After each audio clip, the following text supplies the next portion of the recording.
Straw Hut Media. I'm David Kessler. I'm a death and grief expert, and I'm here on Don't Be Alone with Jake Hogan. We're going to deal with some of those abandonment issues. Whew, tough. Lots of them. Don't be alone with Jake Hogan. Hello. Welcome to Don't Be Alone with Jake Hogan.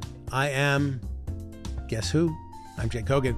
If you have a question or a comment, appreciate the letters to, or the emails to dbawjk@gmail.com.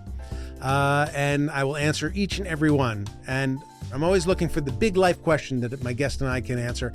I will mention your name on the air if you want me to, and I will discuss your question with the same intensity and purpose with which you ask it. So please send along your questions. Today, I have a really interesting show.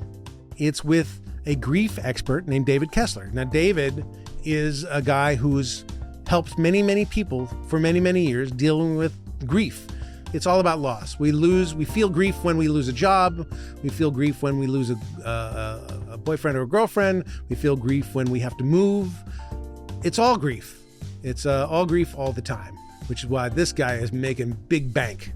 But we'll talk about all of this. I've had my share of grief. The day that my sister died, I went to work. That she died 3 a.m. I was on the set of a show I was making by 9 a.m. And I think it wasn't, people said, "You're so brave." And it's like, it wasn't so brave. It was just helpful to have a place to go. Like, that was how I dealt with my grief in that moment, was having a place to go and being surrounded by people and feeling like I had something to do that I was good at. So everybody has their own way of dealing with things. My way of dealing with things often has been to put grief at a distance. And maybe that's not the best way to handle it. I will ask our expert when we see him right after this. Don't be alone with Jake Hogan. David Kessler, thank you for being here. We're going to officially start the show. I'm thrilled to be here with you. Officially, I'm thrilled. Officially. I asked you to be here because you've spent your life working on a very important thing, and that's grief. Death and grief. Death and grief. Brown told me, remember, it's not just death, it's grief. And I said, I think he's grief. He said, no, it's death and grief. Here's the thing. Yeah. The death shapes the grief. But grief doesn't have to be about death. Correct. Right? But here's the thing. Yeah. You're exactly right. Grief, when we use that word, everyone thinks death. Right. But I do think of it as a death. A breakup is the death of that relationship. Right. Yes. A divorce is the death of that marriage. Sure. A job loss is the death of that paycheck with those people. So they are endings. And I think of grief as a change you didn't want. Right. But death is such a dramatic word. Can't you just say loss? Can't we just say loss? Passed over, transitioned. Yeah. All right. But transitions have gotten tricky. Yeah. No, I understand. It's gotten tricky. It has gotten tricky. But I said that someone recently, a couple of years ago, I said someone's transitioned. Right. That they had died. And they someone went, man what? Or woman. They're becoming a woman. Right. I'm like, oh, got to quit using that word. Yeah. New word. So I do use death. They died. Now, you come to this work through your own personal experience? I am a buffet of losses. Buffet of losses. Okay. So I grew up with a bipolar mother, bless her soul, a father who was an addict, who had horrible anger and rage issues and beat me, sexually abused. Then by the time my mother was dying at 13, she was in a hospital across the street where we were staying in the hotel. Fire broke out. Next thing we know, as we're out there, shooting starts. Turns out to be one of the first mass shootings in the U.S. So I thought I was damaged and screwed up for life.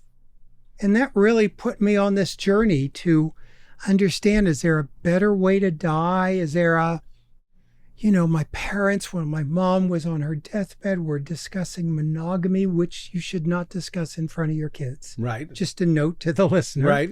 So it really, like all these things that so really put me on this path to eventually helping myself and others. I know that you worked with Elisabeth Kübler-Ross. Correct. Who did the 5 stages of death, and then we adapted them. I was honored to work with her to adapt them for grief. Right. Denial. Right. Anger. Bargaining. Depression. The sadness. And acceptance. That's just my morning. That's just your morning. That is just and how let me tell you, and they can happen in an hour. Right. In an hour. Right. You can circle. Grief's messy. You don't have to do it linear in order. Mm-hmm. Doesn't work that way. Right. It's interesting. This show is, I ostensibly people come on here and help me with my problem. Great. And I so can't wait. You're here to help me with my problem. And my problem is often I don't allow myself to recognize the loss or the grief. Like I am in denial. I stay in stage 1 for a very long time. What's that look like? Do you cap it? They're gone, but they're in a bit. Do you put a cap on it, or what do you do to sort of stay there? They're gone. It's all right. No, I don't accept the pain that comes along with the loss. I don't deny that they've gone. All right, I just deny that it's upsetting. But let me ask you this. There is a thing called practical grievers. Mm-hmm. Practical grievers, I'm not a practical griever. They go to the funeral, they cry, and they're done and they move on. Right.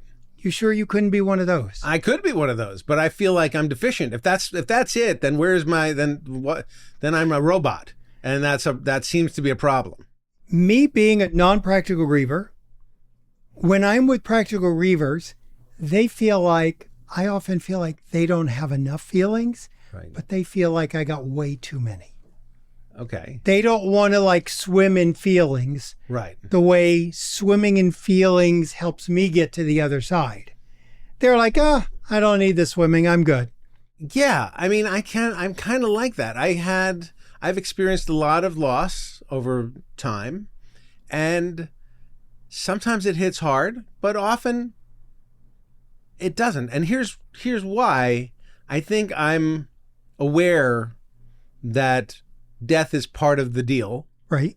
And that it's gonna happen to me, it's gonna happen to you, it's gonna happen to all of us. Let me tell you, statistics are in. 100% of right. us. 100. Right. They've been tracking it pretty consistent. Right. And the other thing I want you to know about this is that you come from a long line of dead people.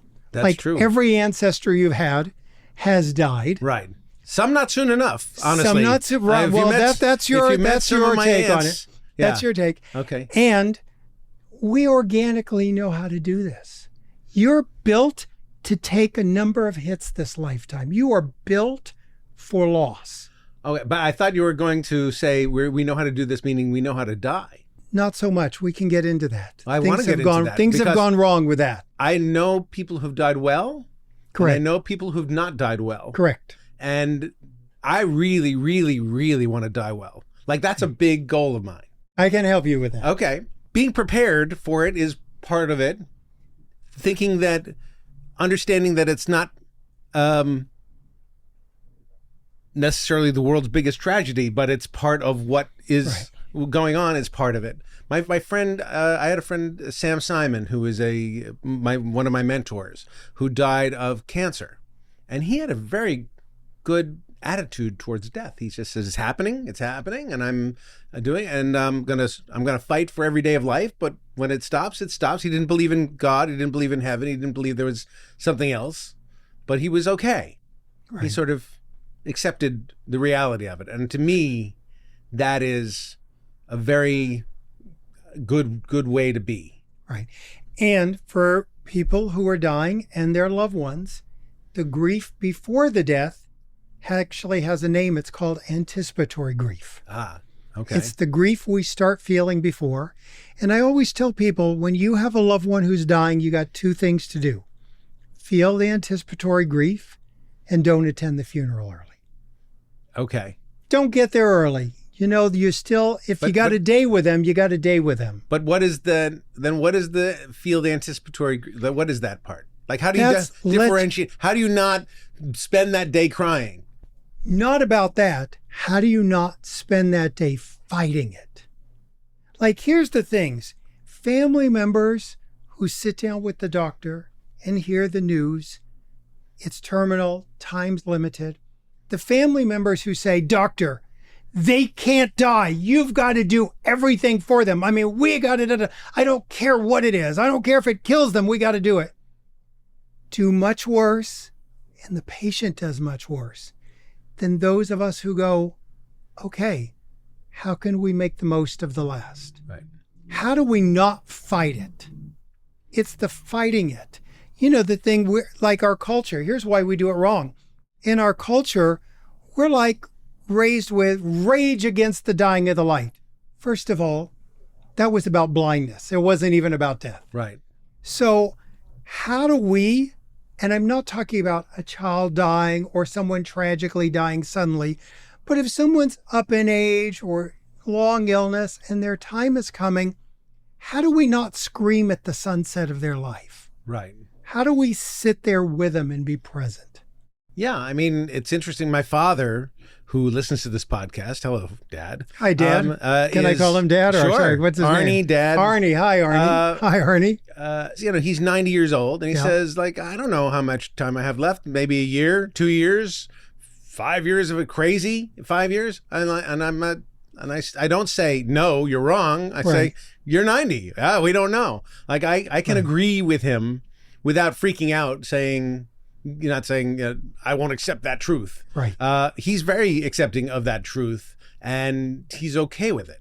I don't think he prefers being alive than being dead, but he's okay that's the truth. It's interesting to me that there are people who, if hearing that, I have people in my life who hearing that would say, absolutely not. That's not true. You know, don't say that. Denial. Don't talk that way. Yes, don't talk that way.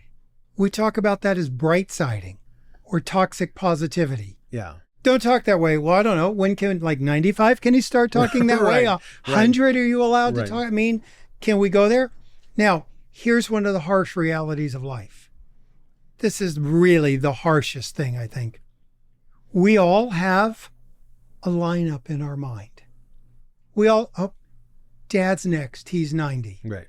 Janet's next after him. She's 88. Right. Someone else might cut line. Of course. All of a sudden, someone we know out of the blue can die at 30, 40, 50, 10, whenever it is. Car accident. Now, people go, well, thanks, David. That's depressing. Yeah. And what I say to that is, not if you understand you're trying to control. Right. When I let in the reality of like, holy crap, anyone can die. You could go on your way home. I could go on my way home. When I let that in, really let that in, because look, I live in this. Right. Day and night, phones ringing, someone unexpectedly die. When I live in that, it doesn't make me shut down and run for the hills. It makes me go, okay, if this is my last day, this is my last podcast. Right. Let me make it a good one. Some people would cheer to have the last podcast. This is the last podcast. This is the last podcast, so thank God. If it is, let me make it a good one. Yes. Right. And hopefully it's not. But let me make today an amazing day. What like tomorrow's going to be the day I really show up amazing? No, this day is as good as it gets. Right. And there's an absurdity to all of this at the very core of the idea that we can sort of control the world and control our feelings and like all of that is kind of, I mean, that's my business. And that's my comedy writer business. And I've learned death, you know, is the ultimate thing we're trying to control. No control of that. Right. And then what that's all about is fear. And fear doesn't stop death. Fear stops life. Yes. I agree with that. The other thing that we sort of crossed paths on was when Lucas was staying at our house. There was a young man, 12 years old, who had a brain disease, cancer, I think, and he was fighting it. He was from New York, and he was staying at our house while he was fighting it. Still in touch with his mom. Yeah, us too. And it was interesting to watch you comfort him or figure out how he could comfort himself during this crisis. Now, when you get called to do something like that, I don't know if you still do, but if you, how does it not break your heart every time? I realize early on, started at Children's Hospital, we have an illusion that everyone gets to 98. We have that illusion. Early on in my life, that illusion's not there. It got broken when I worked there. Right. So I live in reality now. The other thing, because of that, is imagine in my 20s and 30s, I remember someone said to me, if you're dying, you want David Kessler around. I can't tell you how much that bothered me. Because especially in my 20s and 30s, I wanted to be the person that you said, you're having a party, you know who you need? Well, you need David Kessler. But what a compliment. I didn't want to be like the death guy. But after I got past my ego, like what, I kind of went, what's that about? But that's a huge ego boost if you look at it. Well, now I get it. Yeah. In my 20s and 30s, didn't get it. I could have gotten laid being the death guy. I really could have. See, you would have known how to work it better. Absolutely. You would have known how to work it. I didn't know how to work it. All right. I realized, all right, getting past that reaction, what is it that I do? And what I do is I walk into a room like nothing's going wrong. Mm-hmm. Like everyone else walks in, child, he's dying. And I'm like, nothing's going wrong. Let's just talk, be with each other. But that's the essential part of this, that nothing's going wrong. This is part of the process. It happens, the process happens to 12-year-olds. The process happens to 90-year-olds. That is part of the process. It's not a mistake. And I get that when I'm walking into anyone else's life. Right. I've had one of my own sons die. Let me tell you, for Lucas's mom in that moment, it's not like, oh yeah, kids die. Of course. For me, it wasn't like, oh yeah, kids die. Right. It's the hardest thing we go through in the world, whether it's your child or your 95-year-old parent. Right. It's brutal. People say to me, but 95-year-old, let's talk about this. Which grief is the worst? Right. Your grief. Then your grief. Yeah, your the grief. The one you're in. Sure, I get it. The one you're in. Yeah. Like I can't do anyone else's grief work. Right. I can only do mine. Right. So at the end of the day, if we're comparing, oh, I shouldn't feel this way.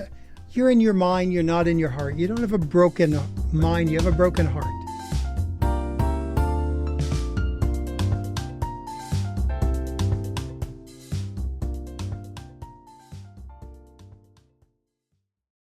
Don't be alone with Jake Hogan.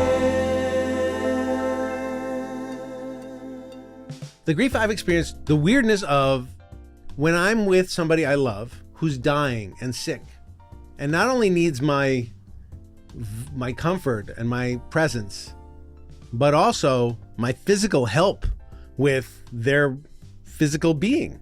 You know, I've had to wipe the asses of people who I love, and I've had to carry them, and I've had to put medicine that they don't like in them, and all kinds of things so there's a trauma associated, not just grief, but grief associated with this sort of thing where I'm also put in a responsible position, and that to me is harder, is even harder. And that is made harder by our modern society.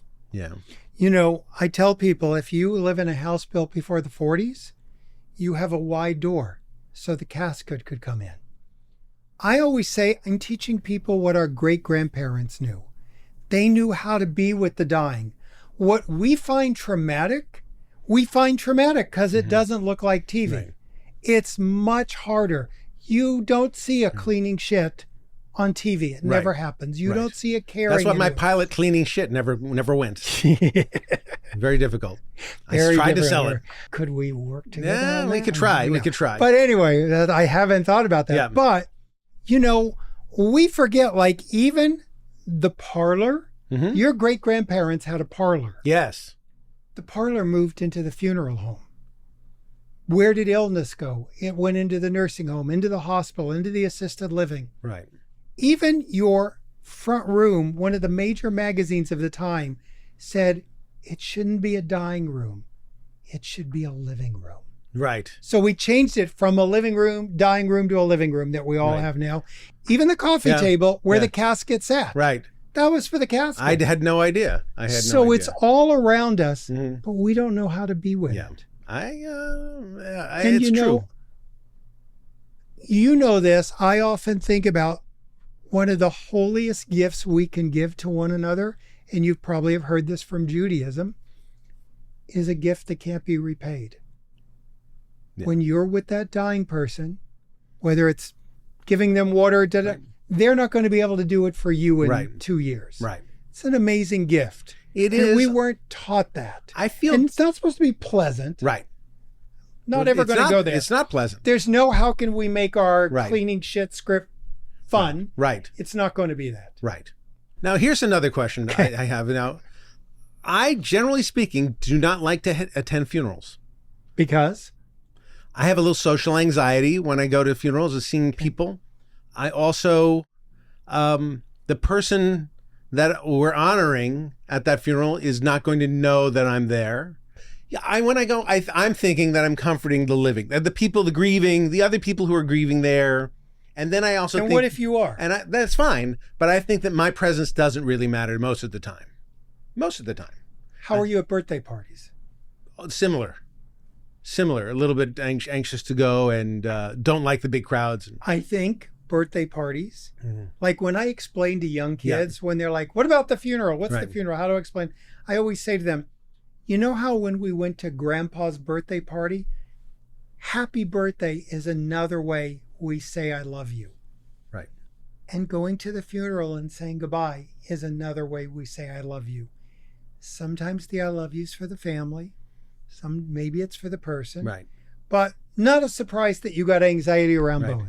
Tell me about your book. Tell me about this book, Finding Meaning. So the last book. Have you found meaning? First of all, have you found meaning? Yes. Okay, good. So last book Yep. was Finding Meaning. Became a bestseller, did so well. You know, Kübler-Ross's stages, I added a 6th stage, Right. meaning. I think we're a generation that doesn't want to stop on just accepting it. Right. We want more. And I wanted to take Viktor Frankl's work and really connect the dots modern day for people in grief. And so I was thrilled that the Kübler-Ross family and foundation allowed me to add a 6th stage to her stages. And after the book came out, I got a massive waiting list of people who wanted to work with me that there's no way I would ever have the time. Right. And I thought, I'm going to put Finding Meaning into a workbook. Oh, fantastic. That's literally like you're sitting down with me. And this is what I would have someone do. There is nothing that people who are dying like more than homework. It's the grievers. Oh, for the grievers. It's the Okay, good. grievers. It's not for Thank the. God. Okay, it's for good. the All right, grievers. great. It's afterwards. All right. And the other thing is, there's a lot of people, maybe like you. It's not in you to see a counselor. It's not in you to go to a grief group. Maybe that's you. I don't know. But you're like, can I just do this on my own? I would is hate there a grief group. Is there a self-study? And I made this easy, Right. manageable to just go through. Right. So it's a workbook. I never Right. thought I'd do a workbook, but I'm like, I think this is what would help me. Is there any coloring involved? You can do coloring. Okay, good. And Fantastic. I'll tell you, one of the things that's in here, let me just show you I this see the little guy. chart. The hero's journey. Oh, fantastic. You know that I from the do. movie world. If I do that from And writing. I wanted to adapt the hero's Mhm. journey for grief. Okay. And to really talk about how each of us is on our hero's journey in going through grief. How are you doing on your journey? I'm doing really well. Good. Look, for all I've been through, Yeah. that buffet I mentioned, Right. you know, I have a lot of happiness and joy in my life. Good. That brings up an issue. I can be triggered into grief or loss many years after the loss has occurred by a song or a being in a place or in my sister's case, a box of Pop-Tarts. There's something that can hit me and it's just remind me that they're gone. And then suddenly I am experiencing the sadness of their loss. And I'm not saying that's not appropriate, but I find it's like surprising. Can we break that down? Yeah, please. Okay. So we have a number of things that can happen. Mm-hmm. Number one, you have a sweet memory. It touches your heart. It's just more emotions. It touches your heart. Right. The other thing, we also have what's called a grief burst. This is early on especially. Someone's going back to work, they're trying to handle things and all that, and all of a sudden the grief burst out. They can't contain it. The other thing what is that? It's just you're trying to control the emotions and you can't. Like, if you don't deal with grief, it will deal with you. So I tell people, go on a grief walk before work. Go on your lunch hour and think about the grief. But this is like when people are in their first month and, really it's intense first few months. The other thing is, you and I could talk about anyone we know. Anyone we know, we don't just like, I love them. That's not how love looks. Right. Love looks like, oh my gosh, I love them. Oh, today I hate them. Right. Today they're driving me nuts. Today, da-da-da-da. It's like that. When someone dies, that continues. Right. Something happens and you're like, oh my gosh, I feel so much love. So there's the memory, there's the grief burst, and there's also a love burst. Yeah. A little burst of, oh my gosh.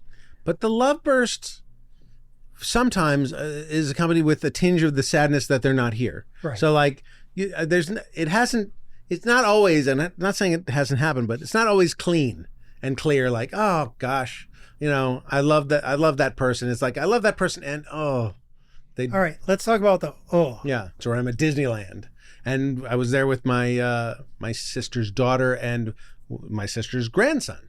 And we were at Disneyland and I was having a great day with those people, but every now and then feeling the sadness that my sister wasn't alive to see this and be part of it.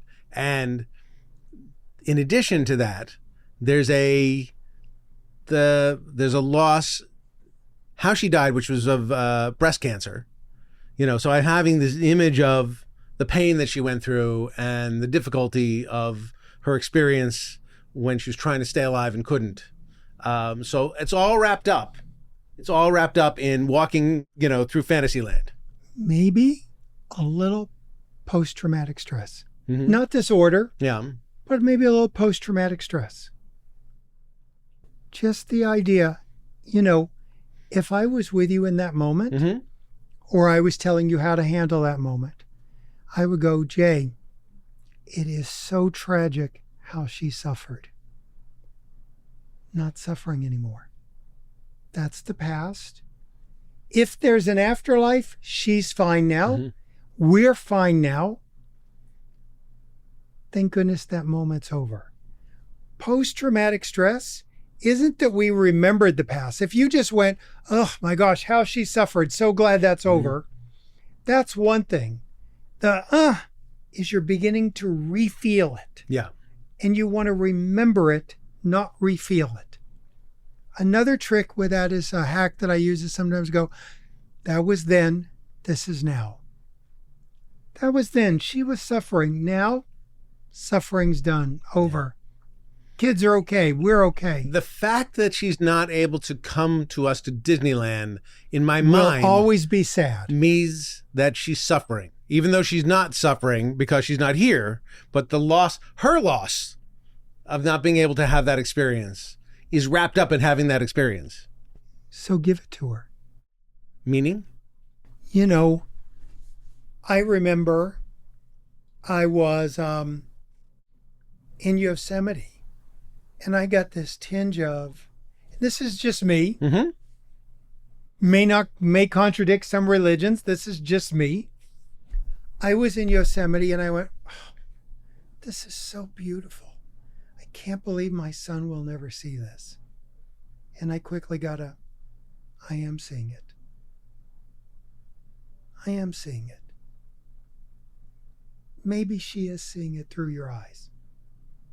I mean, look, as much as we don't know about anything else, we don't know about that either. Right. And if she is seeing it, she should pay for Disneyland. She should be part of the payment because that's expensive. I mean, for 3 people at Disneyland cost me a fucking fortune. I would think she's got connections for front of the line pass. I hope so. Front of the line pass, I would hope. That would be good. I have questions for you. This is now something we like to call question time. It's question time. This is a question from Awesome Kevin that I'd like to hear about the kind of grieving that starts before a person dies. We have a family member right now in declining health, losing cognition. She's not on death's door or anything, but we definitely feel as though this is the beginning of the end. Really tough time. It is. That's exactly right. And here's the thing. We forget, like when you're talking about chronic illness, dementia, Alzheimer's, there's a million little losses that go up to the big loss. Right. And it's also really hard for Kevin and his family and anyone who's going through that, because every time you see the person, you remember who they were. Right. And if you can try to, this is almost impossible to do, Right. to also remember who they were, but also be with who they are now. Yes. And not like every moment's like, why aren't they that? Because you're fighting reality again. People change. This is a person in change, and you have to sort of accept that change. Another hack is, if someone's really sick, even sometimes people are hard to look at. I always say, look at their eyes. Yeah. Our eyes never change. Yeah. No matter how ill our bodies get, our eyes don't change. Yeah. I know people who aren't sick at all and are hard to look at.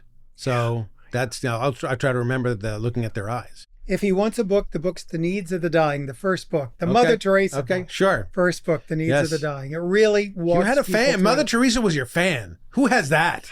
Who has that? Like a good... Let me tell you, I have a career Yeah. because of Mother Teresa That's a and blurb. Elisabeth Kübler-Ross. That's a She blurb. gave me, I know, that's a blurb, But it Mother wasn't Teresa. a blurb. It was, you're not allowed to call it a blurb.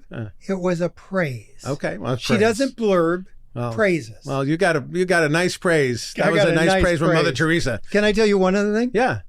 That happens, like amazing, out of the blue, shocking, years ago, that she praises my first book. My family? What? No Rabbi Kushner? And I'm like, well, I couldn't get him. Right. But you should try to get Rabbi. Well, the book's done. Right. He didn't respond. Sure. Years later, I met Rabbi Kushner. And I told him that story. He goes, you did good. Yeah, you did good. You did good. It's okay. Yeah. You did good. They're like business associates, They're Rabbi business Kushner. associates, Yeah, yeah. sure. So here's a question from Scott, who says, how do you know if you're done grieving? It's a great question. You remember with more love than pain. Say that again. You're going to remember with more love than pain. Okay. And I would even question, is there a done? Don't we always remember our loved ones, our parents? The thing is, we forget that grief is also love. Right. So we're always going to remember them. Like people say to me, how long is my sister going to grieve? How long is my wife going to grieve? I'm always like, how long is the person going to be dead? Right. They're going to be dead a long time. You're going to grieve a long time. But that doesn't mean always pain. Well, that's It the can thing. You're become waiting for love. that balance Where it becomes love. Where it becomes love, or where it becomes, it's not misery causing every time you remember that person, but there's also that joy that comes from remembering the positive. Right. Yeah. And it's sometimes hard to get to. Hard to get to. It takes a long time.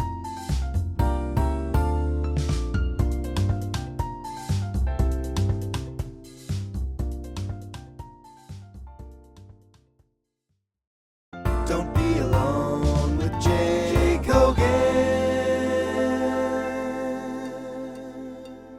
I don't feel this way anymore, but I used to be angry.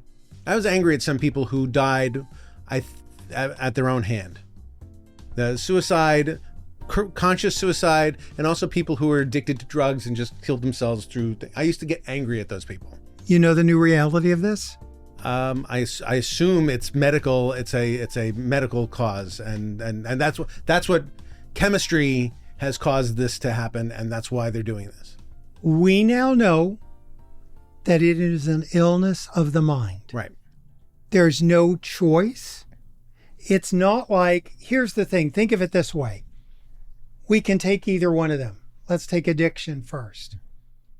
No one in their right mind would ever go, okay, I can have an amazing, really nice life.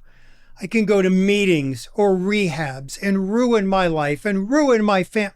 I don't know which to do. Right. They don't have that choice.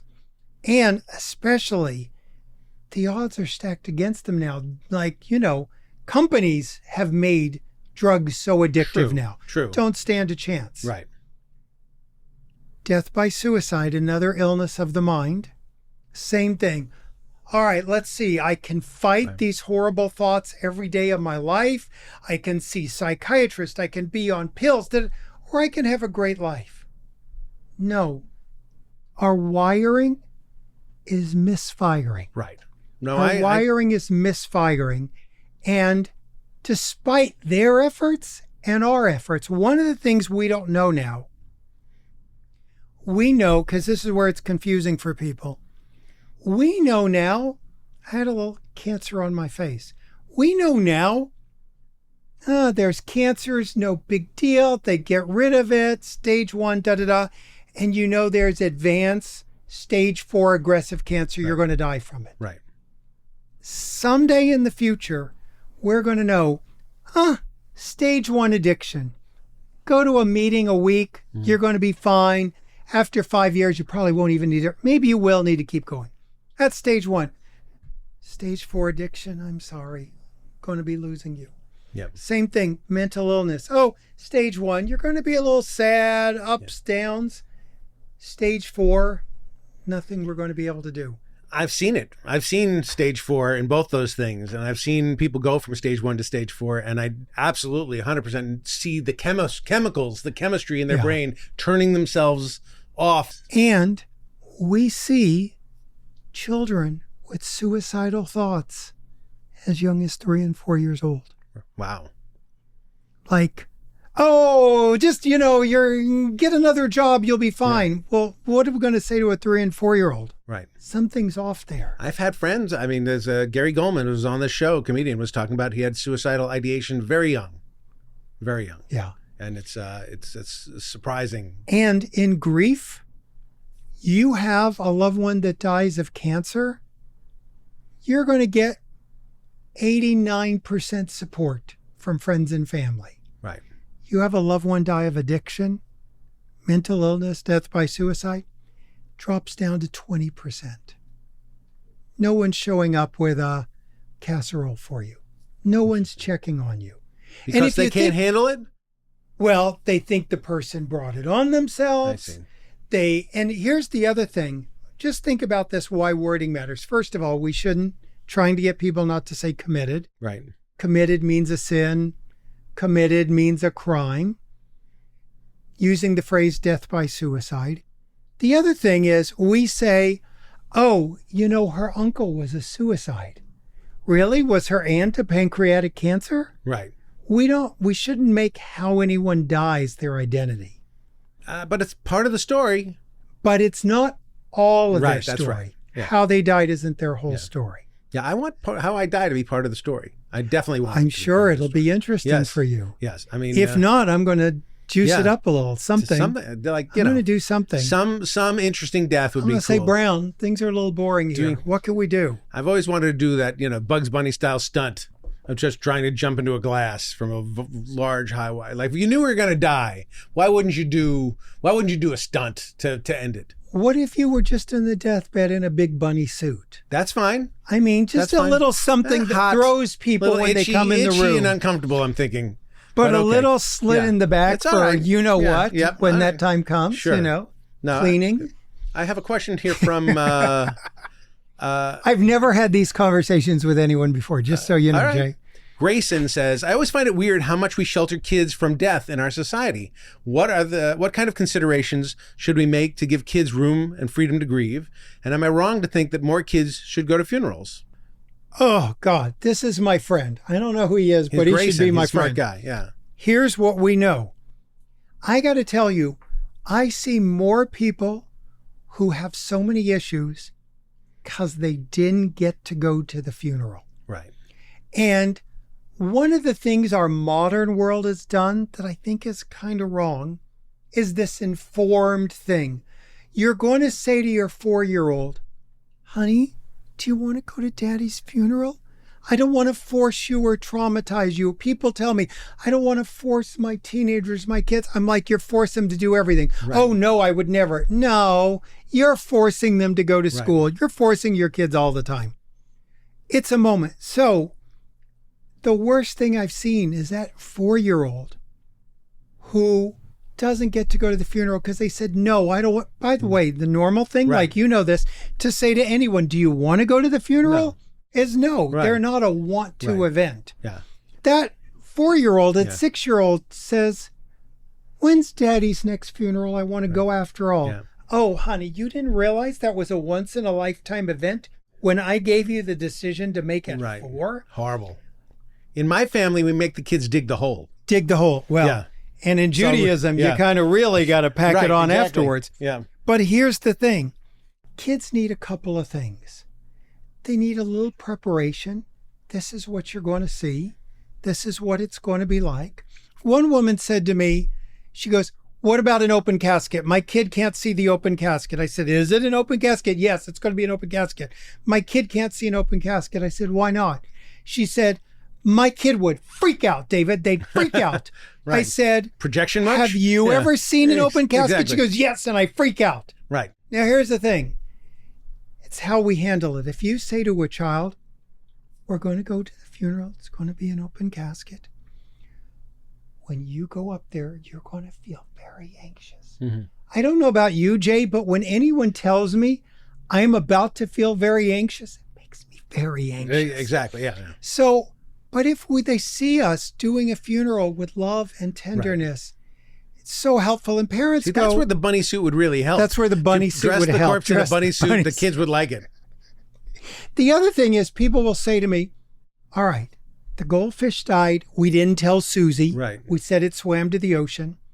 The neighbor's dog died. And I'm like, when are you going to teach them about grief? Right. I mean, you're teaching them how to cross the street. They're going to deal with loss 100. When are you going to do that? I mean, are you going to wait till they're older and sacrifice a goldfish? I mean, you tell them when it happens. Yeah. When do I teach my kid? When the goldfish dies, when the dog dies, when the neighbor dies. There's something about seeing a dead body too. Have you seen one? Yeah, several. Yeah, me too. And it's helpful in understanding that whatever the shell of this person, the person's gone. You get to see the person's gone. You don't. And this was the suit we wore. You don't think of a live person in a box under the ground. You think of this person is gone, and whatever made that person a person is gone, and it's somewhere else maybe, but it's not there. It's not in that. It's not. And what's great about his question is you really say to that child, you're going to see grandma. And she's going to look like she's sleeping, but not really. Mm-hmm. It's going to be eyes, but different. Right. And you're okay to touch. Right. I mean, people are like, oh my gosh, the body, it could be dirty. No. If they've opened a casket, you can touch it. It's touchable. Right. I think I don't know that I would force kids to see that, but if everyone else is going to the open casket, you shouldn't tell them no. Yeah. Yeah, I agree. The kids should do what everyone else is doing. It's a great question. Now it's time for listener mail. Now it's time for listener mail. Carrie writes, how do you fight the feeling that nothing we do matters? Or should we fight it? I think the small things don't matter in the scheme of things. Okay. But do the big things matter? Some of them are look, there's two sides of this. This matters. Right. We don't know in any given moment what might change us, help someone else. We don't know. We don't know how meaningful. So we don't know that. On the other hand, I have an antique, I don't know what you call it. It's a book that someone in the 1800s wrote, eggs, 2 cents. Carton. It was everything they did. Okay. An accounting. Yeah. And I have that, and I keep it. It's in a drawer in my living room to remind me in 100 years it's not going to matter. Right. It's just not going to matter. Whatever I'm stressed about probably doesn't matter. There's either two choices. Either nothing matters or everything matters. No, I don't believe that. Really? Okay. No, like, God grant me the courage. Have we heard of the Serenity Prayer? Right. You know, to know the difference between... No, not that we can change things, but that what can we change and what can't we? Right, but our actions have the most minuscule but some kind of effect into the general pool of things. And it's not like one thing's going to make a difference, and it's not like... But here's the amazing thing about this life is I don't know that we know. Right. I don't know that we know. People come up to me and tell me like, oh my gosh, you changed my life. And I'm like, what? Huh? And it like, no, you don't understand. That wasn't even a change your life moment I was doing. Right. Right. That wasn't a helpful moment I was doing. But it was to them. It was to them. Yes, that's right. That's how I feel. Or to us. Mm-hmm. I mean, there's moments that are huge that no one would guess matter. Right. You know? The last thing before we wrap this up is the moment of joy. A moment of joy. I love joy in the smallest of moments. I got to tell you, loving my coffee this morning. Great. Loving being here. Mm-hmm. Doesn't mean I'm going to like traffic on the way home. Right. But like, I love finding joy in small moments. And I'll tell you something. I'm amazed. One of the things I do at people's deathbeds is I tell them, I ask them, what were your favorite things? And it's always the small things. It was 3 a.m. cereal. Mm-hmm. It wasn't, oh, that diploma, the promotion. Right. It's these small things that matter. That's what brings me joy. Yep. Well, that's good to take with. So other people can find joy in other little things or big things. And like your book, Finding Meaning, the workbook, fantastic. I will available now on Amazon. I'm excited. Coming out soon. I will go through it. Maybe I think I need to go find meaning in life. I think you do. I do. I need to go find it. And I like, I like workbooks. I like having something to do. That gives me joy. It's really an interesting thing to sort of help, because like no one's taught us how to excavate the pain. Right. To find the meaning. Right. And, here's the one thing that I hope it makes clear. People hear this and they go, there's no meaning in a horrible death. I go, absolutely. You're right. There's no meanings in us. It's what we do after. And you got to get through the pain first. And that's hopefully what will help people. What's one of the most meaningful things somebody has turned a death into that you've witnessed? Oh, amazing things, from changing laws, changing the world, just being happier in their own life. It's really amazing how, I think, like even one person said to me, her father had put himself through medical school as a waiter. And she said he was always talking about how undertipped waiters were. And so after he became a doctor, he was the most generous tipper. And then when he died, she said, I tip a lot now in his honor. Little moments of meaning like that are just so cool. That she gives waiters a huge tip in honor of her dad. She doesn't announce it to anyone. Right. It's not a big ritual, but it's something she does. If I die before you do, yes, what meaning will you find in my death? I will think about you. I can't believe we're doing this, Yeah, but it's come like, on. as like a really sweet, smart, funny man, naughty sense of humor,